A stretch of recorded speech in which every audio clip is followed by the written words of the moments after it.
Hello guys, আসসালামু আলাইকুম। কেমন আছেন সবাই? আশা করি ভালো আছেন। গাইস, আজ আপনাদেরকে নিয়ে এলাম আমার সেই একলো আঙুর গাছটির কাছে। গাছটিতে দেখতে পাচ্ছেন ফুলে ও ফলে ভরে যাচ্ছে। গাছটি আমি সামান্য কিছু জায়গার ভিতরে একটা বালতিতে লাগিয়েছিলাম। প্রচুর ফল হয়েছে ইনশাল্লাহ আঙুর।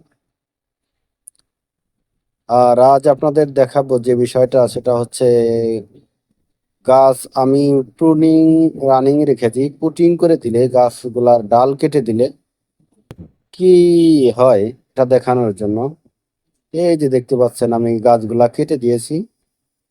আর প্রত্যেকটা কাটা ডালের সাথে যে নতুন কুশিগুলো বের হয়েছে, প্রত্যেকটা ডালের সাথেই আঙুরের থোকা আছে। এই যে ডালগুলা কেটে দিয়েছি, এগুলা আমি এখন ছত্রাকনাশক দিয়ে দিব। এই দেখতে পাচ্ছেন থোকা। এই যে দেখতে পাচ্ছেন ভিতরে কিছু থোকা অলরেডি বড় হয়ে গেছে, আর এই যে আবার নতুন করে, মানে আমি এর আগেও একবার কেটে দিয়েছিলাম, আপনাদেরকে বলেছিলাম।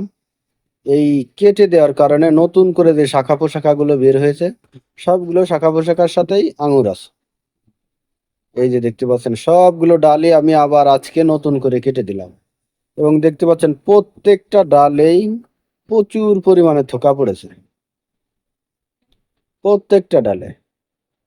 আমি জানি যে আঙুর 12 মাসে হয় না, কিন্তু আসলে আমার গাছের যে অবস্থা আপনাকে ভাবতে বাধ্য করবে যে এটা 12 মাসি, কিন্তু আসলে এটা 12 মাসি না।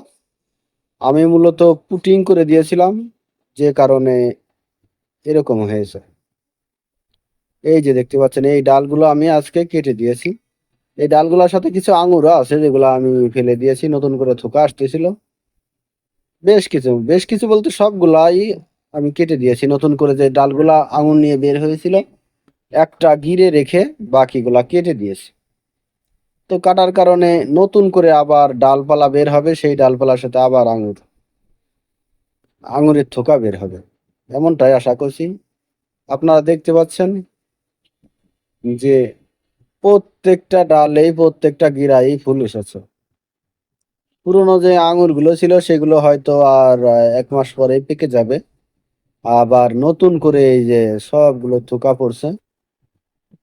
তো এটা হচ্ছে একলো আঙুর, খেতে মিষ্টি এবং পাকলে লাল হয়ে যাবে। তো এই দেখতে পাচ্ছেন এই যে আপনার 13 থেকে 14 লিটার, হয়তো 12-14 লিটার বালতিতে আমি এই গাছটিকে রোপণ করেছি। গাছটির বয়স 1 বছর।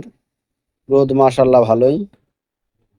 তো এই যে আমার গাছটি স্বল্প জায়গার ভিতরে, খুবই অল্প জায়গার ভিতরে প্রচুর পরিমাণে আঙুর আসছে। তো গাইস, সবসময় আমি চেষ্টা করি আমার গাছের খুঁটিনাটি আপনাদের সাথে শেয়ার করার জন্য, এবং আপনাদের মতামত সবসময় প্রত্যাশা করি। তো যারা জানেন আঙুর সম্পর্কে তারা অবশ্যই কমেন্টে আপনাদের মতামত জানাবেন। আর অবশ্যই পরবর্তী আপডেট পেতে চ্যানেলটি সাবস্ক্রাইব করবেন, কারণ আমি নতুন। যাই হোক, পরবর্তী সাবস্ক্রাইব করে আমার সাথেই থাকবেন। ধন্যবাদ সবাইকে।